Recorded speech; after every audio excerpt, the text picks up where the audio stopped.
Praise the lord. ఈరోజు వాక్యాంశము నిర్గమాకాండం 2:25. దేవుడు ఇశ్రాయేలీయులను చూచెను, దేవుడు వారి యందు లక్ష్యముంచెను. ఆమేన్, హల్లెలూయా. ప్రభు ఈ వాక్య భాగం నుండి ఈరోజు మనతో ఏం మాట్లాడుతున్నారో చూద్దాం. దేవుడు ఇశ్రాయేలీయులను చూచెను, దేవుడు వారి యందు లక్ష్యముంచెను.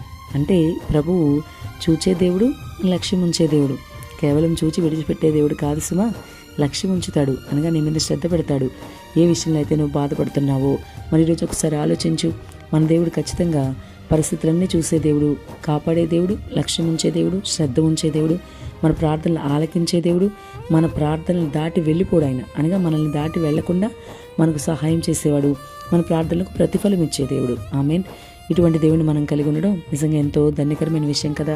అయితే మరి సహోదరి సహోదరుడా, ఇటువంటి దేవుడిని నీవు కలిగి ఉన్నావు కనుక దేనికి భయపడతావు? మరి నువ్వు ఏ విషయంలో బాధపడుతున్నావు?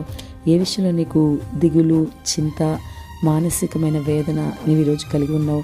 శక్తిమంతుడైన యేసుని నీవు కలిగి ఉన్నావు అన్న విషయం మర్చిపోతున్నావా? మరి అటువంటి చింత నీలో ఉందంటే ప్రభు యొక్క శక్తిని నువ్వు తక్కువ చేసినట్లే కదా.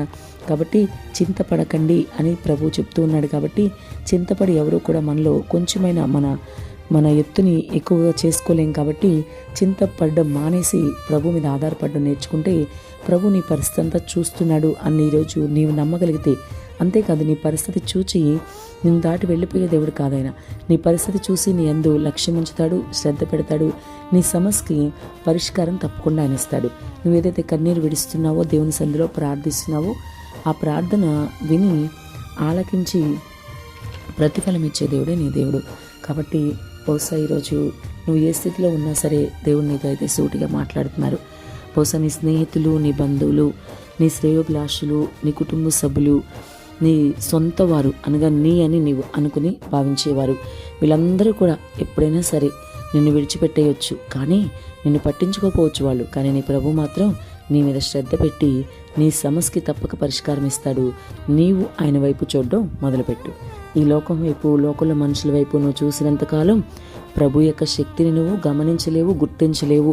మరి ఆయన యొక్క శక్తిని నువ్వు తక్కువ అంచనా వేసి మరి వాళ్ళ వైపు చూడడం మానేసి, ప్రభు శక్తిమంతుడు, ఆయన ఎల్షదాయ్, సర్వశక్తిమంతుడు, అసాధ్యమైనది ఆయనకి ఏదీ లేదు.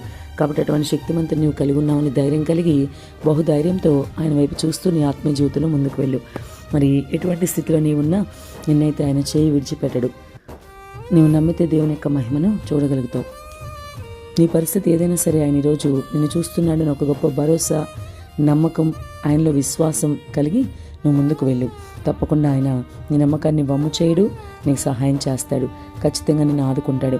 ఆయన నీ మీద దృష్టి ఉంచి నీకు సహాయం చేస్తాడు. ఆయన నీకు మరి ఖచ్చితంగా అన్నిట్లో తోడుగా ఉంటాడు. నీవు ఆయనకి ఇష్టడివిగా జీవిస్తే చాలు. ఆమేన్.